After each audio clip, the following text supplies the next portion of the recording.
L'info écho avec Capital. On commence par le chiffre du jour. 26, c'est le très faible nombre de députés qui sont issus des classes populaires. Au Palais Bourbon, on compte ainsi 2 ouvriers et 24 employés. L'immense majorité des députés, 72% exactement, appartient à la catégorie des cadres et professions intellectuelles supérieures. Des chiffres qui rappellent que l'hémicycle est loin de refléter la réalité de la société française. Près d'un Français en activité sur 2 est employé ou ouvrier.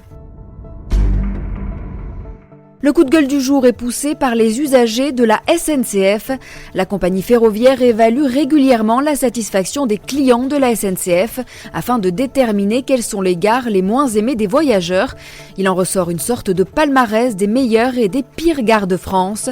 Un classement établi parmi les 122 plus grandes gares du pays qui prend en compte plusieurs critères comme la sécurité, la propreté ou les informations à disposition des voyageurs. On apprend ainsi que les gares où les usagers sont les moins satisfaits sont celles de Rennes, qui obtient la note de 5,96 sur 10, Montpellier Sud de France avec 6,4 sur 10, Lisieux et sa note de 6,5 et enfin celle de Paris Gare du Nord.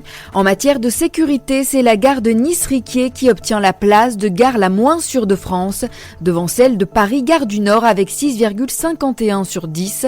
La gare sudiste a par ailleurs fait l'objet en juillet dernier d'un blocage des voies par des usagers exaspérés par les retards très régulier. L'info pratique capitale concerne les retraites. Un débat est actuellement ouvert en Allemagne sur la possibilité d'augmenter les faibles pensions. En France, un dispositif existe déjà pour revaloriser les petites retraites. Baptisé minimum contributif, il permet d'atteindre un montant maximum de retraite de 1 177,44 € précisément. Dans le cadre de la réforme des retraites, son mode de fonctionnement pourrait être revu. Plusieurs syndicats demandent une revalorisation à la hausse de ce dispositif. Ils souhaitent que le minimum de pension soit au moins égal au SMIC net, soit 1 204 € par mois. On termine enfin avec les tarifs bancaires. Alors que les banques se sont engagées auprès du gouvernement à geler leurs tarifs en 2019, certaines ont été un peu plus loin en baissant les tarifs de certains de leurs services. D'après les pointages réalisés par Capital à l'aide du comparateur de tarifs bancaires Panorabank, c'est notamment le cas des tarifs des cartes bancaires dans plusieurs banques régionales du Crédit Agricole.